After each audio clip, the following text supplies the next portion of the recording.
আসসালামু আলাইকুম সম্মানীয় আজকের ভিউয়ার্স। রমজান মাস মানে নতুন নতুন মুসল্লির আবির্ভাব, নতুন নতুন প্রশ্ন প্রত্যেকটা মসজিদ ইমামদেরকে দিয়ে থাকে।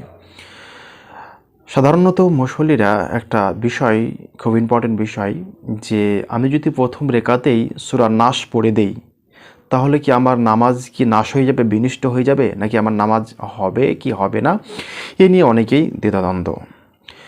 অনেকে মনে করে যে প্রথম রেখাতেই সূরা যদি নাস পড়ে তাহলে তার আর নামাজ হবে না। এরকমটা কোনো কথা নাই। আপনি বড় বড় মুহাদ্দিসিন বা বড় বড় আলেমদের কথা শুনলে বুঝতে পারবেন যে কোরআন যে অবতীর্ণ হয়েছে ধারাবাহিকতার দিক দিয়ে নাস কিন্তু সর্বশেষ সূরা নয়। এটা হলো ইজতেমা, মানে নবী করিম সাল্লাল্লাহু আলাইহি সাল্লামের দেওয়া নয়। আপনি সূরা বাকারা পড়ছেন, সূরা বাকারার প্রথম আয়াত থেকে শেষ আয়াত এটা ধারাবাহিকতা, কিন্তু সূরা ফাতিহা থেকে নাস পর্যন্ত এটা ধারাবাহিকতা নয়। এটা সাহাবীদের ইজতেমাতে এটা সাজানো হয়েছে। এটা আল্লাহর বা নবীর তরফ থেকে এমন কিছু নয়। তবে উত্তম আউজিদ আলাইহি ওয়া রাতিলিল কোরআন তারতিলা, তোমরা কোরআনকে তারতিলের সঙ্গে পড়ো, ধারাবাহিকতার সঙ্গে পড়ো, উপর দিক থেকে নিচে দিকতে পড়ো, এটা উত্তম, এটা উত্তম। কিন্তু যদি এই আপনার বিষয়টা বা এই রেগুলার্সটা বা নিয়মটা যদি কেউ না ফলো করে, রুলসটা যদি না ফলো করে, তাহলে তার নামাজ হবে না, নামাজ বাতিল হবে, এমনটা নয়।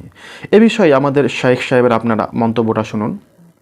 যদি প্রথম রাকাতে সূরা নাস পড়ি তাহলে কি পরের রাকাতে সূরা কাফিরুন বা অন্য সূরা পড়তে পারবো? সূরা মেলানোর ক্ষেত্রে কি সঠিক কোনো নিয়ম আছে, নাকি যে সূরা মনে আসে সেটা পড়তে পারবো? সূরা কোরআনে কারীমের যে রয়েছে 114টি, এই যে বিন্যাস রয়েছে এটি হচ্ছে ইজতিহাদ। ওসমান রাদিয়াল্লাহু তাআলা আনহু এবং অন্যান্য সাহাবায়ে কেরামদের পরামর্শের ভিত্তিতে তিনি যখন কোরআনে তো বুঝতে পারলেন যে সূরা নাস প্রথম রেখাতে আমরা যদি পাঠ করে ফেলি ভুলবশত বা ইচ্ছাকৃতভাবে, তাহলে আমাদের নামাজ বিনষ্ট হয়ে যাবে না। এটা আমাদের মহিলাদের মধ্যে এরকম প্রশ্ন বেশিরভাগই জাগে যে নাশ পড়ে দিয়েছি মানে আমার নামাজ নাশ হয়ে গেছে, বিনষ্ট হয়ে গেছে। এটা মহিলাদের মধ্যেও বেশিরভাগ প্রশ্ন জাগে। সম্মানীয় আজকের ভিউয়ার্স, তো আমরা এই ভিডিও থেকে আমরা উপলব্ধি করতে পারলাম যে সূরা নাস পাঠ করলে আমাদের নামাজ বিনষ্ট হয়ে যায় না, তবে ধারাবাহিকতা দিক থেকে পড়তে গেলে ওটাই উত্তম। আপনি ধারাবাহিকতা বজায় রেখে পড়বেন, ওটা উত্তম। যদি না পড়েন তবুও নামাজ আপনার হয়ে যাবে। আশা করি আপনাদেরকে বিষয়টা সুন্দরভাবে বোঝাতে পারলাম।